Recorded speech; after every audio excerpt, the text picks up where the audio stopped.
welcome back to Personality City's YouTube channel. My name is Jenna if you are new here, and today we're going to be talking about cognitive functions.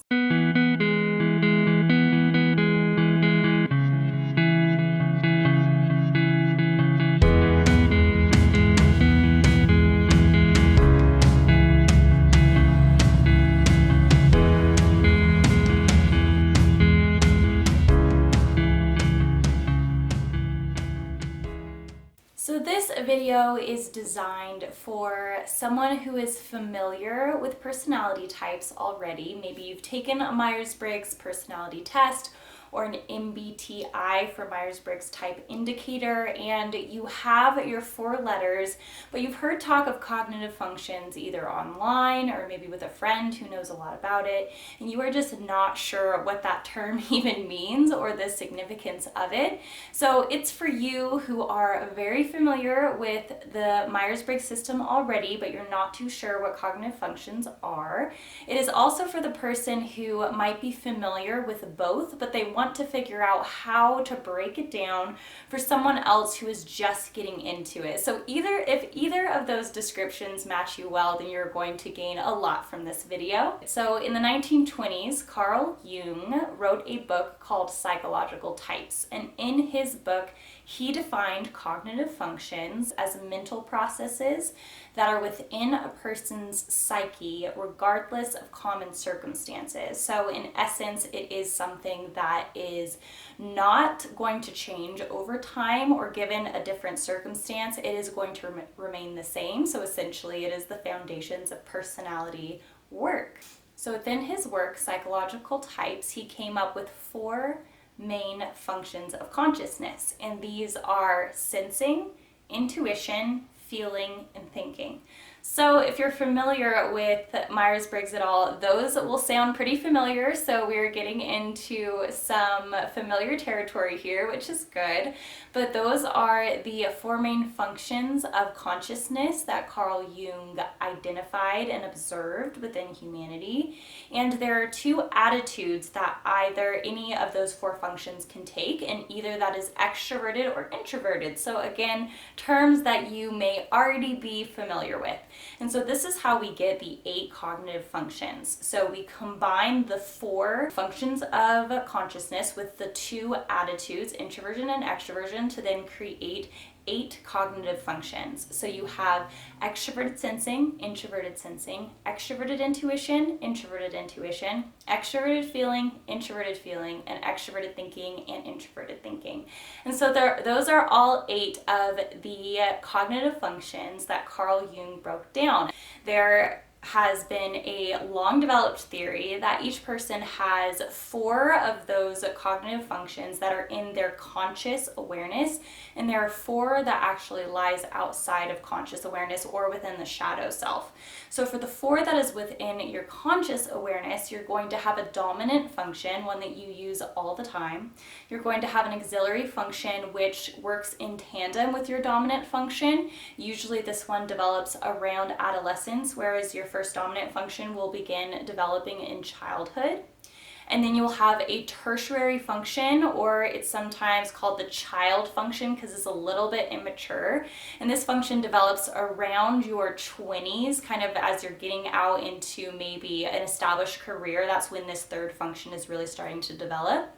And then the last one within your conscious cognitive stack is going to be your inferior function, and this function, per its name, will be present, but it'll pop up in kind of goofy, uncomfortable ways within your life circumstances. So your inferior function, that one is going to develop typically around midlife. Usually this midlife crisis and the inferior function developing is actually happening at one and the same time, and your midlife crisis may even take on characteristics of what that inferior function might look like while it's trying to develop or while it's peeking its head out just a little bit more. So you're going to have one of those 8 as your dominant, one is your auxiliary, one is your tertiary, and then one is your inferior function.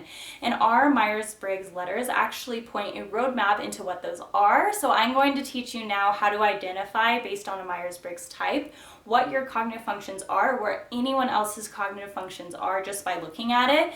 It's a little bit of a brain challenge at first, but then it'll come really quickly and you'll understand, right away that in INFJ has a dominant introverted intuition function, for example, or an ENFP has an inferior introverted sensing function.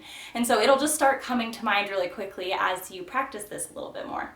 So Isabel Briggs Myers and Catherine Briggs is actually a mother-daughter duo and wanted to create a system that was a little bit easier for people to understand what their stack is without deeply diving into the descriptions of each of the 8 cognitive functions. So they developed the Myers-Briggs type indicator around World War II because they believed that if people could just understand each other a little bit more, that we wouldn't have the conflicts that we do in the world today.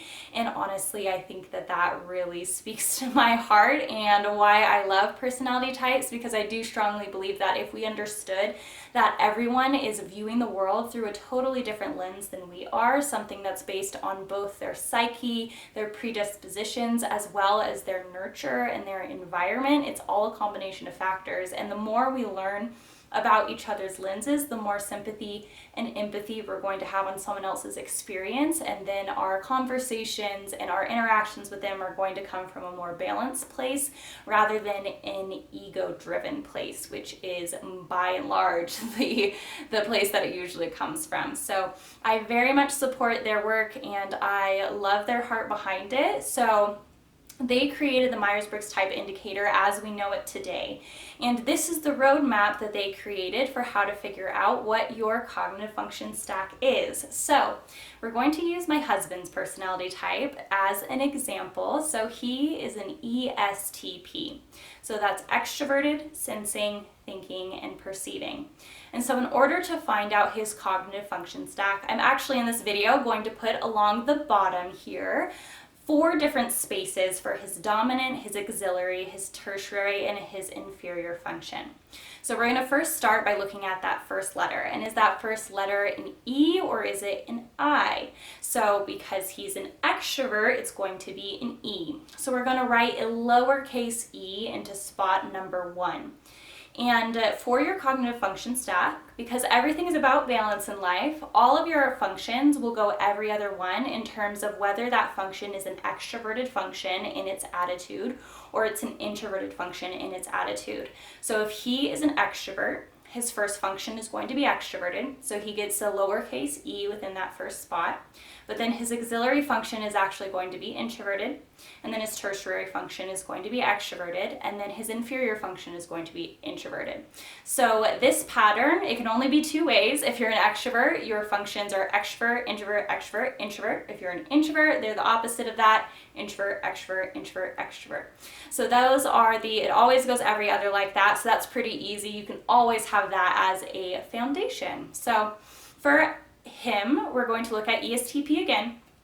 So after we look at that first function, we're also going to look at what is his last letter. His last letter is a P.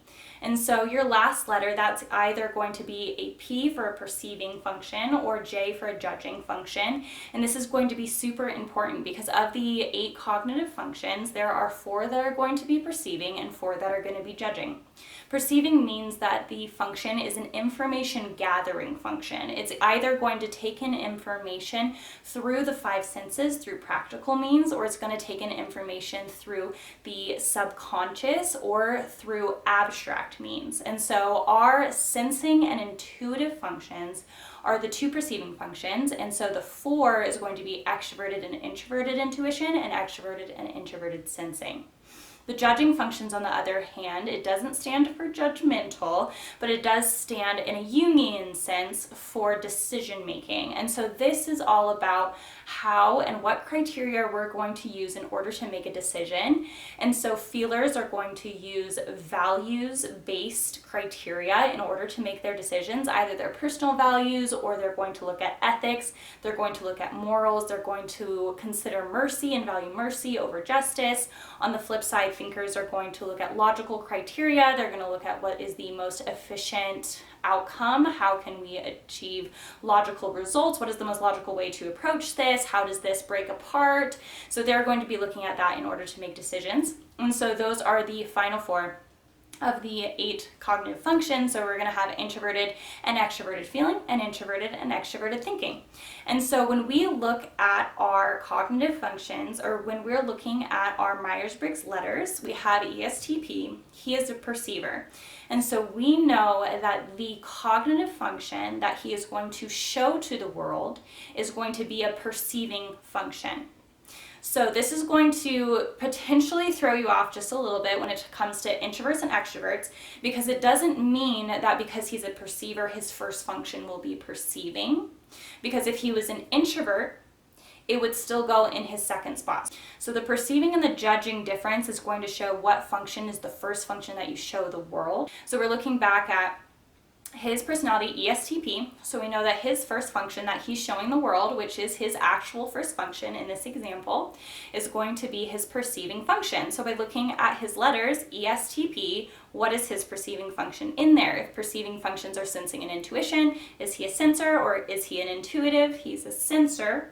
So we're going to take that S and we're going to put it in the first place.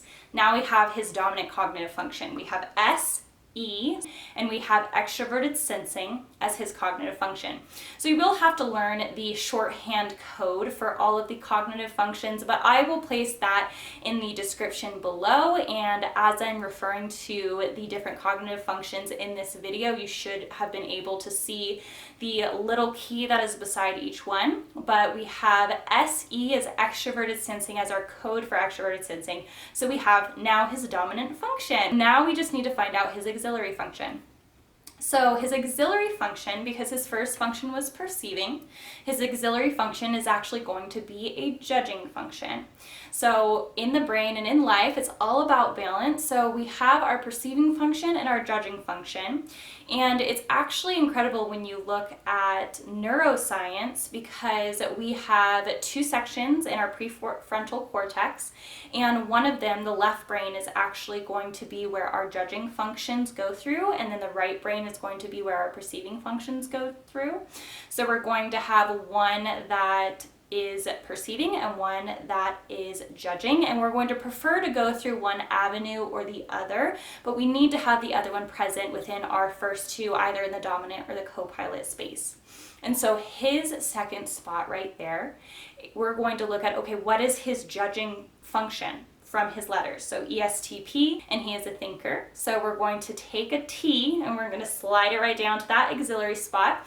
And now we have his auxiliary cognitive function as we slide that down, which is TI, or introverted thinking. So now we have extroverted sensing and introverted thinking. That's his dominant and that's his auxiliary function. We're going to be able to figure out what his tertiary and what his inferior are based on those 2.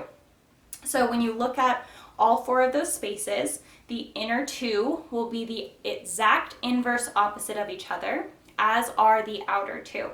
So in order to find his tertiary function, we're going to look at introverted thinking. So his tertiary function is going to be extroverted feeling. So it is the opposite of what it is.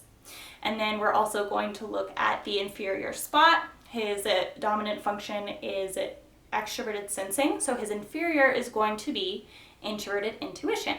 So now we have all 4 cognitive functions. We're going to have extroverted sensing, introverted thinking, extroverted feeling, and introverted intuition in his cognitive function stack. So that is how you determine the cognitive function stack from the 4 letters in any given Myers-Briggs type. I hope that that was helpful. Please let me know if it is, and always introduce yourself in the comments. Let me know how you figured out what your cognitive function stack was and how that's potentially benefited and expanded upon your knowledge of Myers-Briggs types.